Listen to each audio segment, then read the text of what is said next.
구독, 좋아요. 자, 지금부터는 홍석준 전 국민의힘 의원과 함께 또 오늘 있었던 주요 이슈들, 그리고 내일 벌어질 일들 먼저 분석해 보도록 하겠습니다. 의원님 어서 오십시오. 예, 안녕하십니까. 조금 전에 이제 황도수 교수님께서 네. 황도수 교수님이 그 헌법재판소 그럼요. 연구원으로 진짜 예. 오래 계셨던 예, 분이거든요. 예. 그래가지고 이제 법관들의 그 심리에 대해서 쫙 분석을 해주셨는데 네.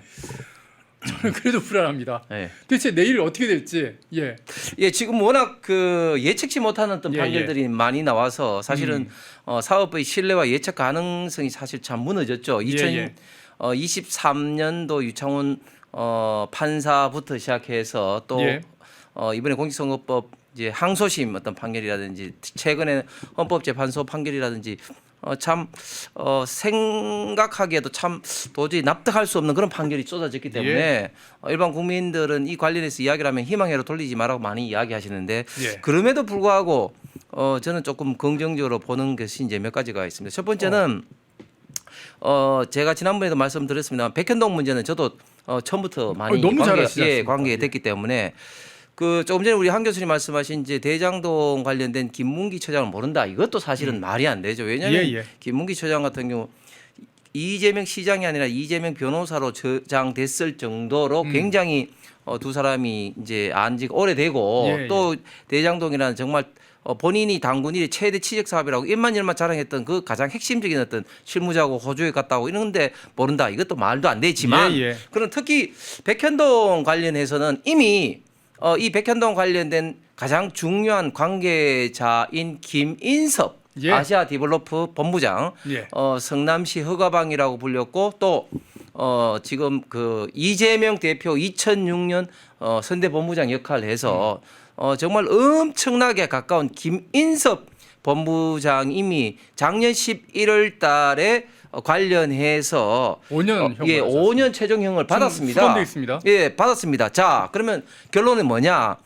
이재명 후보가 당시에 이 백현동 관련된 특혜 때문에 계속해서 공격을 받았지 않습니까? 예. 그런데 그것이 특혜가 아니고 본인은 국정감사라든지 언론에 나와서 국토부의 협박 때문이다 했는데 예. 그게 이미 협박이 아니라 김인섭 등의 아시아 디벨로퍼 로비에 의해서 그렇다는 게 이미 대법원에서 확정됐단 말이죠. 예. 자, 그리고 또 당시에 이제 관련된 성남시의 과장, 국장, 또 한국식품연구원 등등 모든 사람들이 공판에 나와서 이거는 국토부의 협박이 아니다. 아니 공문에 써 있지 않습니까? 당신들 뜻대로 하세요라고 써 예, 있는데. 저기 판단하라 이런 예. 것도 있고 또 이런 겁니다.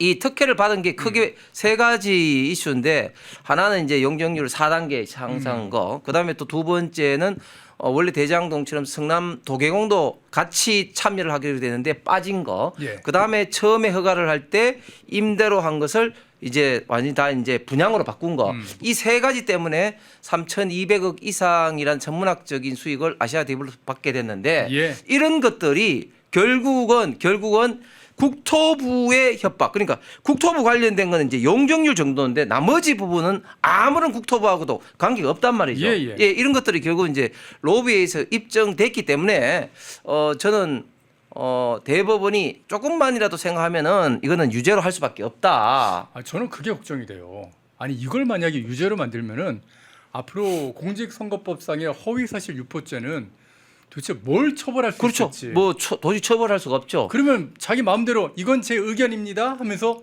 거짓말 막 하고 다닐 거 아니에요. 그렇습니다. 이제 뭐 공직 선거에 있어서 뭐 허위 사실 유포라든지 뭐 그런 것들이 뭐 차고 넘쳐도 이걸 뭐 그 규제를 할 어떤 조항이 없어지게 되는 거죠. 예. 참고적으로 이렇습니다.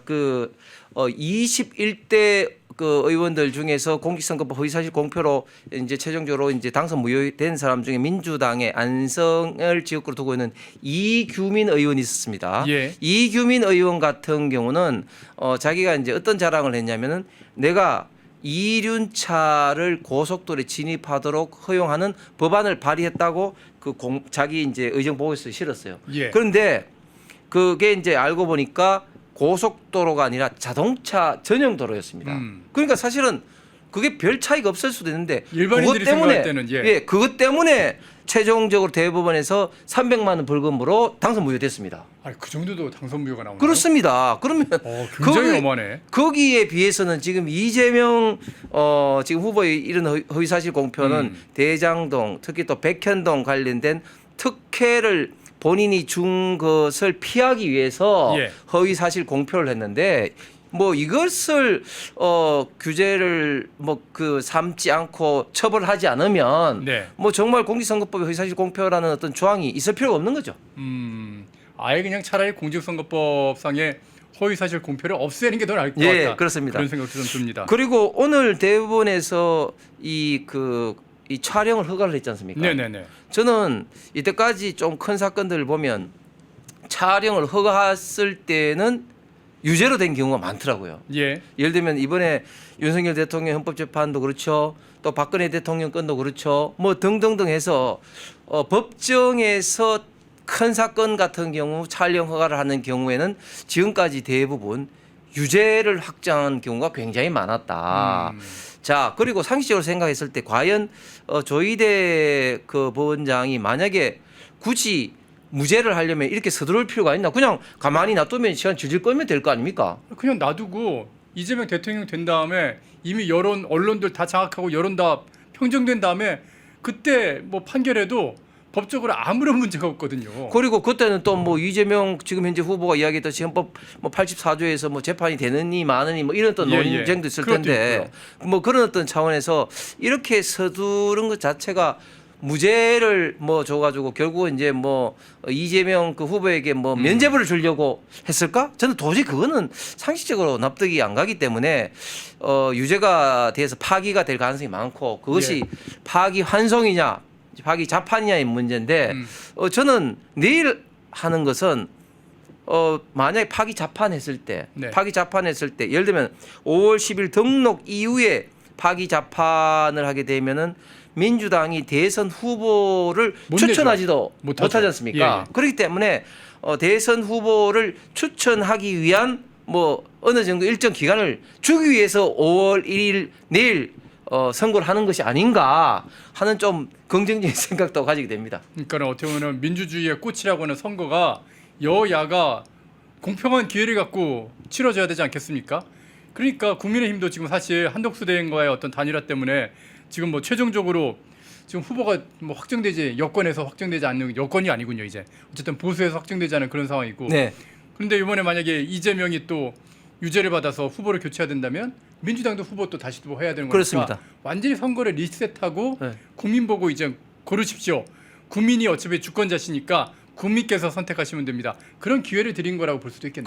그렇습니다. 아무래도 뭐 싫든 좋든 어떤 좌파적 성향이 있던 국민들에게 대선 후보의 선택권을 완전히 박탈한다는 것은 또 국민 주권의 원리상 또 그것도 또 문제가 될 수 있으니 뭐 5월 1일 날 선고한 것이 아닌가. 그리고 사실 지금 이제 저도 나름대로 그 지금 재판관 혹은 과거에 있던 대법관들하고 이야기를 했을 때 지금 대법관들의 좀 성향은 헌법재판소의 구성하고는 완전히 다릅니다. 완전히 다르기 때문에 헌법재판소와 같은 그런 어떤 결론이 날 가능성은 저는 거의 없다. 그런 어떤 긍정적인 생각을 가집니다. 이 의원님의 이 긍정적인 기운이 좀 이렇게 대법원으로 잘 좀 전달 좀 해야 될 것 같은데 일단 내일 오후 3시에 페르마이크에서 중계방송해 드리니까 많이 좀 봐주시길 부탁드리겠습니다. 자, 그리고 또 하나 걱정되는 소식. 아니 검찰이 도대체 왜 이런지 모르겠습니다. 건진법사 관련해서 뇌물죄 수수 이렇게 쭉 하고 있는데 갑자기 윤석열 대통령 사저를 압수수색을 했어요. 아니 문재인 사저는 그렇게 압수수색 안 하더니만 윤석열 대통령 사전은 이렇게 바로 압수수색해도 되는 건가요, 이거?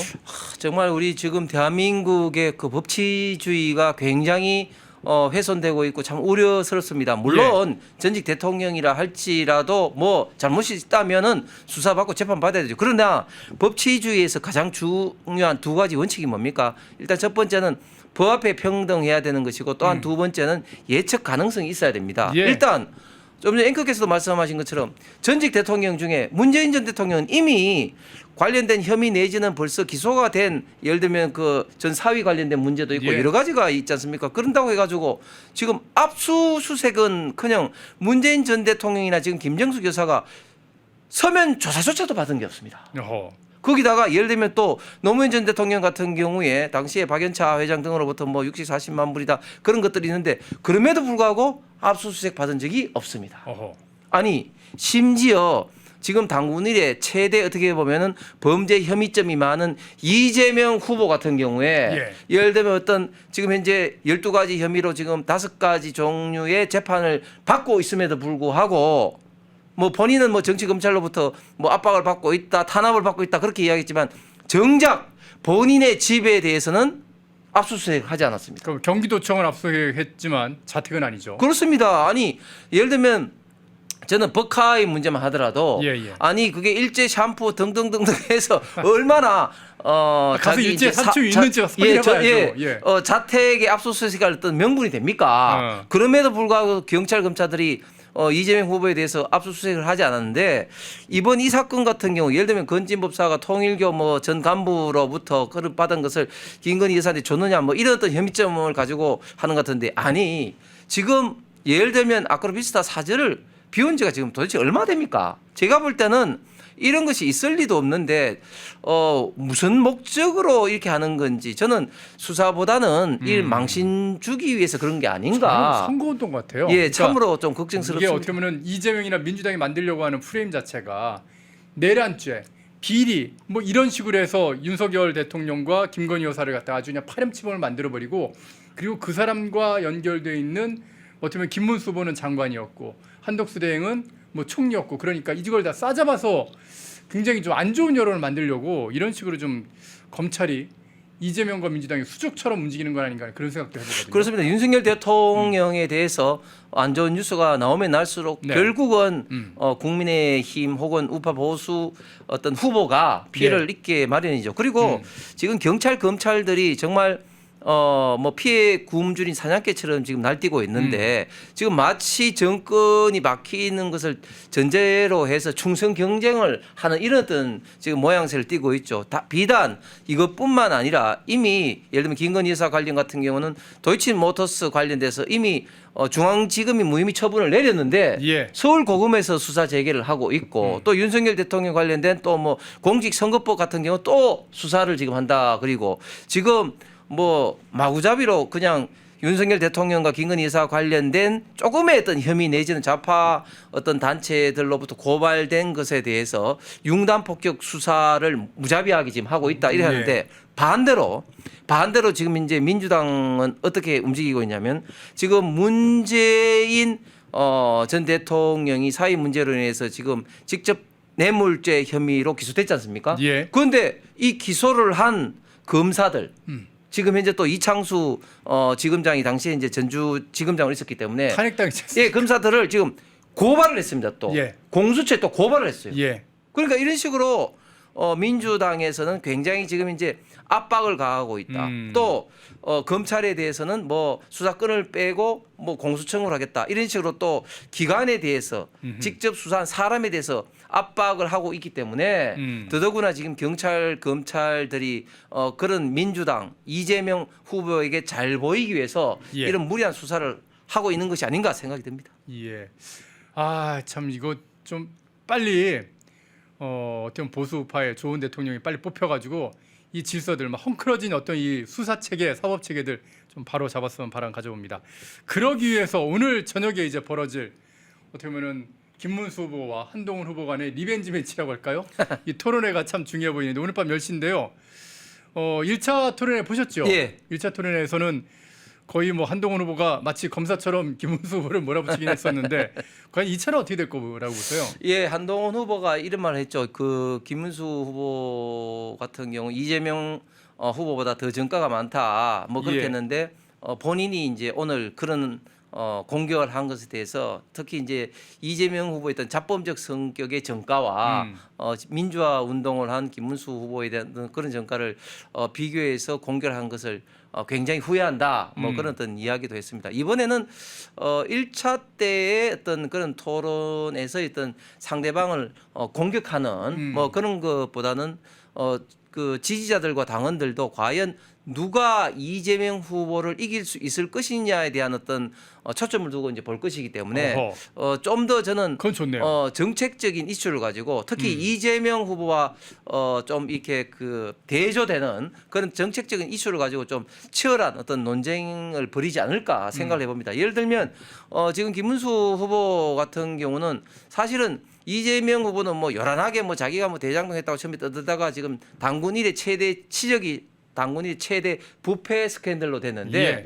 반면에 이제 김문수 후보 같은 경우는 대장동보다 훨씬 더 큰 예를 들면 뭐 삼성의 평택 고덕지구 개발이라든지 판교 개발이라든지 이런 것을 성공적으로 해서 지금 대한민국의 성장의 가장 중요한 동력이 되고 있고 그리고 지금 수도권 1,000만 이상 1,500만 가까이 타고 있는 GTX 역시 김문수 후보가 경기지사 시절에 했단 말이죠. 기획을 했죠. 예. 그러니까 그런 어떤 정책적인 부분, 특히 이재명 후보와 대조되는 정책적인 부분을 좀 더 많이 좀 부각을 서로가 하면서 좀 정책 논쟁, 경쟁이 좀 되지 않을까 좀 기대도 해봅니다. 제발 좀 그렇게 됐으면 좋겠습니다. 아 진짜 이재명의 공약 중에 들어보면요 말도 안 되는 공약들이 정말 많거든요. AI 한다면서 에너지, 그러니까 AI는 전기를 엄청나게 많이 먹는 사업인데 그 전기를 어떻게 될 것인지 아니 그동안 이재명이 꾸준히 주장해왔던 그 재생에너지 가지고는 그 막대한 전기를 감당을 못합니다. 그러면 결국에 이제 원전을 져야 되는데 이재명은 분명히 지난 대선 때 얘기를 했어요. 자기는 문재인의 탈원전 정책을 계승하겠다고. 그래서 새로 짓는 원전 절대 없고 그리고 지금 가동되고 있는 원전은 딱 그 수명까지만 하고 나머지는 전부 다 해체다. 얘기를 했단 말입니다. 그럼 그걸 갖다가 이어받을 건지 아니면 이번에 다 바꾸고 그동안 내가 잘못했어. 아 탈원전 잘못한 거야. 그러니까 난 이제부터 원전 신규 원전 무조건 짓고 한국 원전 수출하는 거 다 지원할 거야. 이렇게 바꿀 건지 확실하게 얘기해야 될 거 아니에요. 아니 그런 걸 갖다가 김문수 후보 같은 경우는 어제였습니다. 어제 아침에 또 9시에 원전 공약을 딱 내놓으면서 대한민국 세계로 뻗어가는 원전 다 지원하겠다 이런 얘기 했거든요. 그런 거 갖고 좀 두 분이 좀 토론했으면 좋겠습니다. 그렇습니다. 예.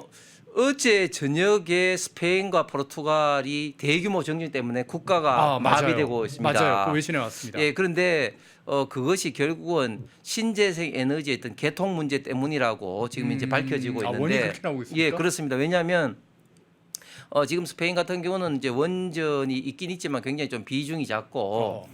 특히 태양광이라든지 풍력, 신재생 에너지가 굉장히 높은 국가입니다. 예. 그런데 신재생 에너지가 이제 높으면 소위 말해서 어떤 가능성 문제, 즉 낮에는 태양광이 그러니까 밤엔 작동이 되지 않고 또 풍력 같은 경우는 또 바람이 불지 않을 때도 많습니다. 예. 그렇기 때문에 그 시간대에 따라서 굉장히 개통을 이제 연결하고 하는 게 굉장히 좀 어려운 어떤 그런 과정입니다. 그래서 그런 어떤 과정에서 문제가 돼서 국가 전체적인 어떤 대규모 정전 사태가 지금 일어났다고 이제 추정하는 언론 보도가 지금 많이 나오고 있는데 지금 우리 지금 대한민국 같은 경우는 특히 신재생 에너지 하기가 사실은 뭐 바람의 영향이라든지 또 태양광의 어떤 그런 문제라든지 사실은 그렇게 썩 좋지는 않습니다. 특히 더 문제는 뭐냐면 지금 신재생 에너지를 더 하고 싶어도 송전과 배전의 문제가 있습니다. 예를 들면 제주도에 많은 지금 풍력 에너지가 있지만 그것이 그 일정 이상 그 전력을 오버되면 생산이 오버되면 그것도 또 정전이 돼 버리거든요. 맞습니다. 그래서 그럴 경우에 ESS 에너지 저장 장치 그런 게 필요한데 아직까지는 그런 것들이 좀 많이 부족하죠. 그런 기다가 엄청 많이 하시네요. 거기다가 또 예를 들면은 서해안에서 태양광이 많지만 네네. 그것을 총배전을 할 수가 없습니다. 자, 그런데 최근에 이재명 후보의 공약 중에 저는 모습은 그럴듯하나 말이 안 되는 두 가지만 좀 말씀드리면 예. 첫 번째. 반도체 산업을 육성한다고 하면서도 반도체 산업 오히려 죽이는 이야기를 하고 있습니다. 무슨 말을 하냐면 반도체 특별법을 해서 살리겠다고 했는데 그 내용 안에 어떤 내용이냐면 아리백으로 에너지를 하겠다. 맞아요. 아니 원전이 아니라 지금 현재 신재생 에너지로 반도체 산업을 하겠다. 지금 송배전도 없는데 아리백으로 반도체 산업에 필요한 전기를 어떻게 공급합니까? 그 막대한 전기를 그리고 그 막대한 전기가요. 뭐 들어왔다 끊어졌다 하면 절대 안 되고 그렇습니다. 일정하게 들어와야 되거든요. 그렇습니다. 그 AI 하려면은 그렇습니다. 여러분 컴퓨터 껐다 켰다 해보세요. 컴퓨터 망가지나 안 망가지나 한번 해보십시오. 그렇습니다. 근데 그런 전기를 지금 공급을 하겠다는 건데 말이 되겠습니까? 그러니까 그렇게 할 수도 송배전 때문에 없고 한다 하더라도 네. 방금 앵커께서 말씀하신 것처럼 소매 전기의 항상성이 신재생 에너지 문제이기 때문에 반도체 산업을 그냥 죽이는 거다. 또 두 번째 말도 안 되는 건 지금 이제 뭐 주가 5천 시대를 열겠다고 하고 있어요. 자, 그런데 주가 5천 시대를 열기 위해서는 기업의 투자가 활성화되고 기업이 잘 돼야지 이윤이 많이 나야지 결국은 이제 주가가 오를 수밖에 아니, 없는데 그러니까 기본적으로 코스피든 코스닥이든 거기에 돈이 들어와야 예. 돼요. 그런데 지금은 기업들 경영을 하지 못하도록 예를 들면 상법 개정을 통해서 예. 기업을 더 옥죄고 있고 또 기업에서 그렇게 지금 반대하고 또 개선해달라는 주 52시간의 문제라든지 또 중대재해법, 강성 노조의 문제라든지 노란봉투법. 중대처벌법이라든지 이런 것들은 예. 개선하지도 않고 오히려 노란봉투법이라는 더 악법을 지금 이제 양산 준비를 하면서 어떻게 5천 시대를 열겠다고 이야기를 하는 겁니까? 국민을 어떻게 보면 정말 바보로 알고 있지 않으면 그런 어떤 말도 안 되는 공약을 이야기하지는 못할 텐데 정말 뭐 묻지마 공약을 막 도처에 가서 지금 쏟아내고 있는 것 같습니다. 예, 아이고 홍석준 의원님이 이렇게 박식하십니다, 여러분. 모든 분야들을 다 섭렵을 하고 일단 이재명의 공약을 조목조목 다 부실 수 있는 보수 우파의 정치인은 이 정도 실력은 다 갖추고 있습니다, 여러분. 우리가 이 정도 실력이 있는데 저쪽에 거짓말만 하는 그런 사람들하고 어떻게 비교를 하겠습니까? 하여튼 오늘 저녁에 있을 그 토론에서도 김문수 후보가 또 그런 보수 우파의 어떤 실력들을 잘 보여주고 한동훈 후보도 제발 좀 거짓말을 그만하시고 그리고 꼬투리 잡는 건 그만하시고 좀 정책으로 좀 승부를 좀 해주시기를 기대해 보겠습니다. 자, 홍석준 전 국민의힘 의원과 함께 오늘 있었던 주요 이슈들 한번 분석해봤습니다. 말씀 잘 들었습니다. 예, 고맙습니다. 구독, 좋아요.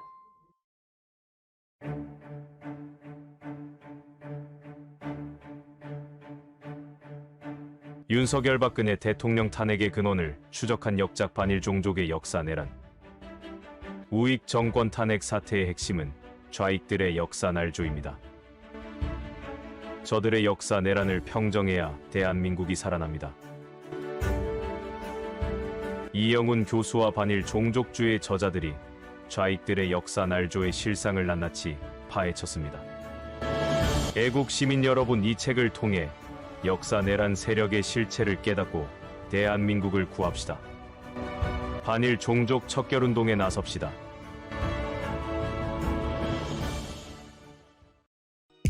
펜앤마이크에서 추천하는 영상도 보고 가세요. 다른 영상도 즐기시려면 구독 버튼을 꼭 눌러주세요.